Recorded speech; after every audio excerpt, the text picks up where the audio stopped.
الله الرحمن الرحيم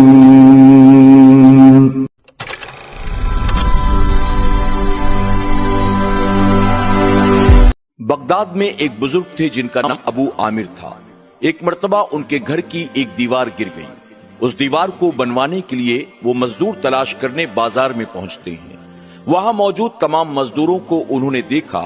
ایک کونے میں ایک دبلا پتلا کمزور سا نوجوان بیٹھا تھا جو قرآن شریف کی تلاوت کر رہا تھا اور اس کے بغل میں ایک پانی کا برتن رکھا تھا۔ آپ کو وہ مزدور تمام مزدوروں کے مقابلے کچھ الگ نظر آیا۔ آپ اس کے قریب گئے، آپ نے اسے سلام کیا، اس نے سلام کا جواب دیا۔ آپ نے فرمایا کیا تم مزدوری کرو گے؟ اس نے کہا ہاں، اسی لیے تو بازار میں آ کر بیٹھا ہوں۔ آپ نے فرمایا گارے کا کام ہے، دیوار بنانی ہے۔ اس نے کہا ٹھیک ہے، میں کرنے کے لیے تیار ہوں۔ آپ نے کہا کہ کتنے پیسے لوگے؟ اس نے کہا کہ میں 1 دینار لوں گا۔ آپ نے فرمایا مجھے منظور ہے، چلو۔ اس نوجوان نے کہا کہ میری کچھ شرطیں بھی ہیں۔ آپ نے فرمایا کیا شرط ہے؟ وہ نوجوان کہتا ہے سب سے پہلی شرط تو یہ ہے جب کام پورا ہو جائے تو آپ مجھے 1 دینار دے دیجئے گا، نہ اس سے کم نہ اس سے زیادہ۔ آپ نے کہا مجھے منظور۔ اس کے بعد کہتا ہے کہ دوسری شرط یہ ہے جب نماز کا وقت ہو آپ مجھے نماز پڑھنے سے نہیں روکیں گے۔ آپ نے کہا مجھے یہ بھی منظور ہے۔ اب آپ اسے ساتھ لے کر اپنے گھر آتے ہیں۔ وہ گری ہوئی دیوار آپ نے دکھائی اور کام اس کے حوالے کر دیا۔ وہ نوجوان کام پر لگ جاتا ہے۔ آپ کسی کام سے بازار چلے جاتے ہیں۔ جب شام لوٹ کر واپس آئے تو آپ نے دیکھا اس مزدور نے دن بھر میں اکیلے 10 مزدوروں کے برابر کام کر لیا تھا۔ آپ کو بڑا تعجب ہوا۔ آپ نے اس کو 1 کے بدلے 2 دینار دیے۔ اس نوجوان نے کہا جب میں نے 1 دینار کا سودا کیا تھا تو میں اس سے زیادہ نہیں لے سکتا، میں تو بس اتنا لوں گا جتنا میں کسی اور سے لیتا ہوں۔ یہ کہہ کر اس نے 1 دینار لیا اور اس کے بعد سلام کر کے وہاں سے رخصت ہو گیا۔ آپ کو بڑا تعجب ہوا کہ اکیلے نے 10 مزدوروں کے برابر بھلا کیسے کام کر لیا۔ آپ دوسری صبح پھر بازار جاتے ہیں۔ چونکہ ابھی دیوار کا کام کچھ اور باقی تھا، آپ نے اسی نوجوان کو پھر تلاش کرنے کی کوشش کی، لیکن تمام مزدوروں میں وہ کہیں نظر نہ آیا۔ آپ نے اس کے بارے میں لوگوں سے پوچھا تو لوگوں نے بتایا وہ ہفتے کے روز آتا ہے، صرف 1 دن کام کرتا ہے اور 1 دن میں جو مزدوری مل جائے پورے ہفتے اسی سے گزارا کرتا ہے، باقی وہ دن رات اللہ کی عبادت میں لگا رہتا ہے۔ اب وہ نہ آج آیا ہے، نہ کل آئے گا، نہ پرسوں آئے گا، وہ سیدھے ہفتے کے روز آئے گا۔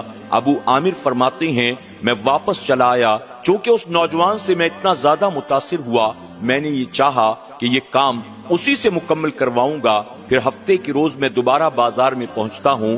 میں نے دیکھا کہ وہ نوجوان اسی جگہ پر بیٹھا قرآن شریف کی تلاوت کر رہا تھا۔ میں نے اسے سلام کیا، سودا طے کر کے واپس اسے اپنے ساتھ لے کر آتا ہوں۔ اس نوجوان نے پھر تمام شرطیں میرے سامنے رکھ دیں۔ میں اسے لا کر کام بتاتا ہوں اور پھر میں چھپ کر یہ دیکھنے لگتا ہوں کہ آخر ایک آدمی 10 آدمی کے برابر کام کیسے کرتا ہے۔ آپ فرماتے ہیں کہ میں نے دیکھا وہ گارا ڈالتا تھا، اس کے اوپر اینٹ رکھتا تھا، پھر اسے کوئی محنت نہ کرنی پڑتی، اینٹ خود بخود جڑتی چلی جاتی تھی۔ اس طرح سے کام تیزی کے ساتھ بڑھتا جا رہا تھا۔ جب نماز کا وقت ہوتا وہ اللہ کی عبادت میں مصروف ہو جاتا اور اس کے بعد نماز سے فارغ ہو کر پھر کام پر لگ جاتا۔ آپ فرماتے ہیں کہ اس نوجوان کے اس حال کو دیکھ کر میں اتنا متاثر ہوا، جب شام کام مکمل ہو گیا میں نے اس کو 1 کے بدلے 3 دینار دینے کی کوشش کی تو اس نوجوان نے صاف صاف منع کر دیا، یہ کہتے ہوئے اگر مجھے اتنے پیسوں کی ضرورت ہوتی تو میں روزانہ بازار میں آ کر بیٹھتا، روزانہ کام تلاش کرتا اور مزدوری وصول کرتا، میں اتنے پیسوں کا کیا کروں گا؟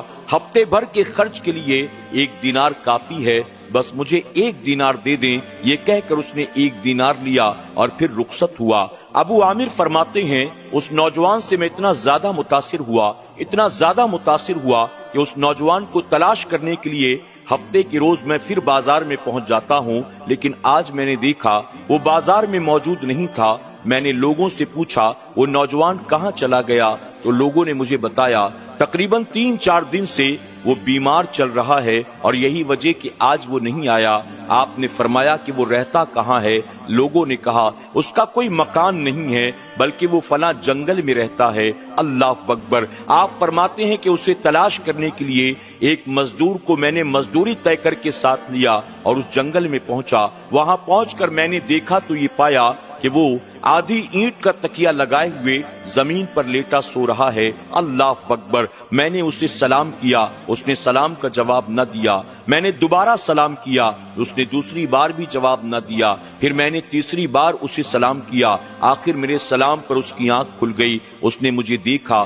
دیکھنے کے بعد کہتا ہے تو مجھے تلاش کرتے کرتے آخر یہاں تک آ گئے۔ میرے پاس آنے کی وجہ کیا تھی؟ تو ابو عامر فرماتے ہیں میں نے اس نوجوان سے کہا تو یہاں اکیلا بیمار پڑا ہوا ہے، نہ کوئی عیادت کرنے والا ہے، نہ کوئی تیمارداری کرنے والا ہے، میں تجھے اپنے ساتھ لے جانے کے لیے آیا ہوں، چل میرے ساتھ چل، میں تیری خدمت کروں گا، میں تیرے کھانے پینے کا انتظام کروں گا۔ اس نوجوان مزدور نے میرے ساتھ جانے سے منع کر دیا۔ اس نے کہا مجھے کسی کی ضرورت نہیں ہے، میرا رب میرے لیے کافی ہے۔ اس کے بعد آپ فرماتے ہیں تم بیماری کی وجہ سے بہت کمزور ہو چکے ہو، ایسی حالت میں تمہیں تمہارے اپنوں کی ضرورت ہے، آخر کیا تمہارا اپنا کوئی نہیں ہے؟ اس نے کہا نہیں، میرا اپنا کوئی نہیں ہے، میں نے اپنے رب کی رضا حاصل کرنے کے لیے اپنوں کو ٹھکرا دیا، میں سب کو چھوڑ چھاڑ کر یہاں آ گیا ہوں۔ اللہ اکبر۔ ابو عامر کہتے ہیں وہ نوجوان کہتا ہے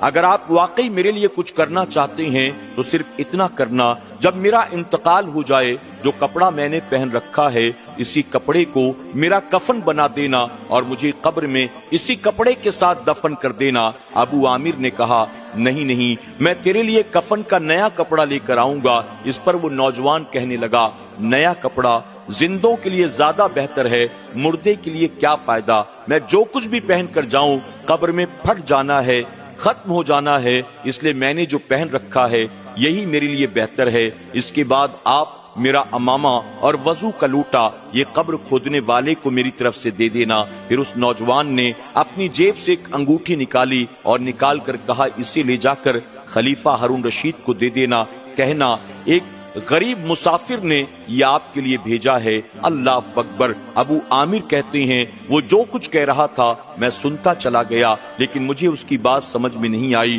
یہاں تک کہ کچھ دیر کے بعد اس کا انتقال ہو گیا۔ اس کی وصیت کے مطابق میں نے اسے غسل دیا، میں نے اسی کپڑے میں جو اس نے پہن رکھا تھا اسے دفن کیا، اس کا امامہ اور لوٹا قبر کھودنے والے کے حوالے کیا، اور پھر انگوٹھی کو لے کر میں سلطان کے دربار میں پہنچتا ہوں۔ میں نے انگوٹھی دکھا کر کہا ایک غریب مسافر کا پیغام آپ کے لیے لے کر آیا ہوں۔ ہارون رشید نے جیسے ہی انگوٹھی کو دیکھا، ایک طرف پردے کا اہتمام کروایا گیا، مجھے وہاں بلایا گیا، سلطان نے تنہائی میں مجھ سے ملاقات کی، انگوٹھی اپنے ہاتھ میں لے کر کہا جس نے تجھے یہ انگوٹھی دی ہے آخر اس وقت وہ کہاں ہے؟ میں نے سلطان کو سارا واقعہ سنا دیا۔ سنتے ہی سلطان کی آنکھوں سے آنسو جاری ہو گیا۔ مجھے بڑا تعجب ہوا، آخر ایک غریب مزدور کی کہانی کو سن کر سلطان کو رونا کیوں آ رہا تھا؟ پھر روتے روتے سلطان نے کہا اے میرے غریب مسافر، اے میرے بیٹے، اے میرے لخت جگر۔ اللہ اکبر۔ ابو عامر کہتے ہیں کہ جب میں نے سلطان کی زبان سے یہ کلمات سنے تو مجھے پتا چلا وہ مرنے والا نوجوان، وہ کمزور دبلا پتلا مزدور کوئی اور نہیں تھا بلکہ وہ وقت کے سلطان کا بیٹا تھا جو دنیا کو ٹھوکر مار کر اللہ کی رضا کے لیے نکل پڑا تھا۔ اللہ اکبر۔ اس کے بعد ہارون رشید نے کہا مجھے بتاؤ اس کی قبر کہاں ہے؟ پھر میں انہیں اپنے ساتھ لے کر قبر پر پہنچا۔ قبر پر پہنچ کر سلطان اپنے بیٹے کی قبر پر زاروں قطار رونے لگتے ہیں۔ اللہ اکبر۔ ناظرین اکرام، آج اس واقعے کو آپ کو سنانے کا اصل مقصد یہ ہے، تاریخ اس بات پر شاہد ہے اللہ تبارک تعالیٰ نے وقت کے بادشاہوں کے گھر بھی ایسے بیٹے پیدا کیے ہیں جو درویش بنے، فقیر بنے، اللہ کے ولی بنے، جنہوں نے بادشاہت کے باوجود دنیا سے، تخت و تاج سے، مال و دولت سے محبت نہ کی بلکہ فقیری میں، غربت میں اپنی زندگی کو گزارا ہے، اور اللہ تبارک تعالیٰ نے ایسے بندوں کو دنیا اور آخرت دونوں جہان کی کامیابی عطا کی ہے۔ آپ ذرا سوچیں، بادشاہ زیادہ ہو کر بھی اپنے رب کی رضا کے لیے وہ سب کچھ چھوڑ چھاڑ کر نکل پڑتا ہے، اور ایک ہم ہیں اگر کوئی امیر کے گھر پیدا ہو جائے اس کی عیاشیاں دیکھیں، اس کا مزاج دیکھیں، اس کے نخرے اور ایٹیٹیوڈ دیکھیں۔ آج اگر کوئی مالدار بن جائے اپنے آپے میں نہیں رہتا، لوگوں کو خاطر میں نہیں لاتا، اللہ ہمیں اور آپ کو عقل سلیم عطا فرمائے۔ یاد رکھیں مٹی سے پیدا ہوئے ہیں، مر کر مٹی میں جانا ہے، اپنی مٹی کو خراب نہ کریں، اپنے رب کو راضی کرنے کی کوشش کریں۔ اللہ ہم سب کو عمل کی توفیق عطا فرمائے، آمین یا رب